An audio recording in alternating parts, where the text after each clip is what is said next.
So this is a stretch of DNA. This is structural gene, or you can say transcription unit in the prokaryote. In the eukaryote, this is promoter and terminator. So if this end is the 3' end and 5' end, this will be 3 and 5 here. So the reading direction will be this. So this will be the template strand. This will be the coding strand. Now when this strand is read,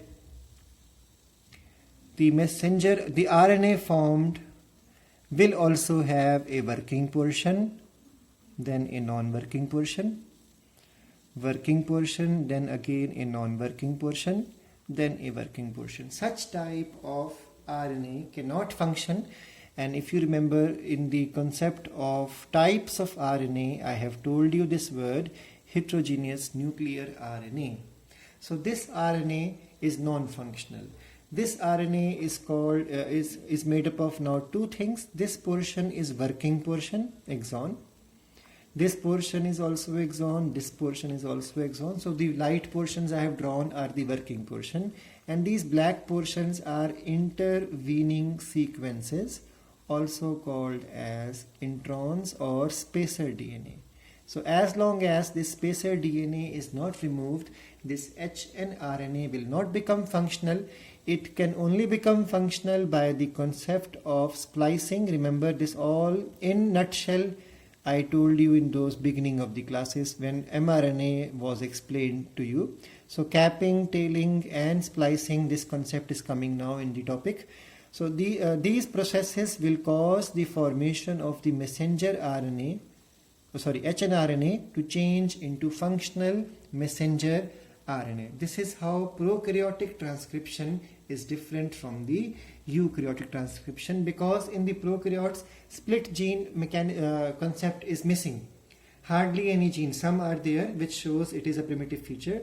Some genes are split there, but maximum genes are not split genes in the case of prokaryotic machinery. So their messenger RNA is functional from the beginning. But in the case of the eukaryotic machinery, maximum genes are split genes. So split genes means functional portions, functional information is separated with the help of non-functional DNA or junk DNA. So these can be called as the non-functional DNA or the junk DNA. So when this type of DNA or structural gene or template strand is read into a RNA formation, the RNA also will have working parts and non-working parts. That means exons and introns. Such an RNA is called as heterogeneous nuclear RNA or hnRNA. It undergoes splicing. During splicing, the non-working portions are removed, and then with the help of the DNA ligase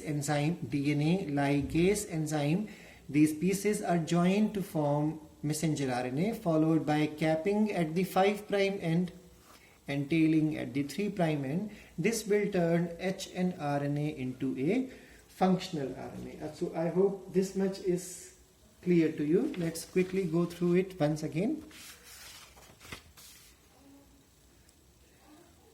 Therefore, the term gene nowadays gene has been replaced by cistern. It can be defined as a segment of DNA capable of directing the formation of polypeptide through messenger RNA or any other type of RNA like tRNA or rRNA.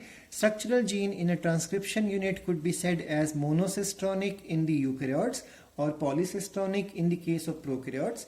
In eukaryotes, monocistronic structural genes has two types of interspersed coding and non-coding segments, which are called as exons and introns respectively. Such genes are called as split genes. Exons are essential region of the DNA which on transcription forms a part of the messenger RNA that code for different regions of the protein.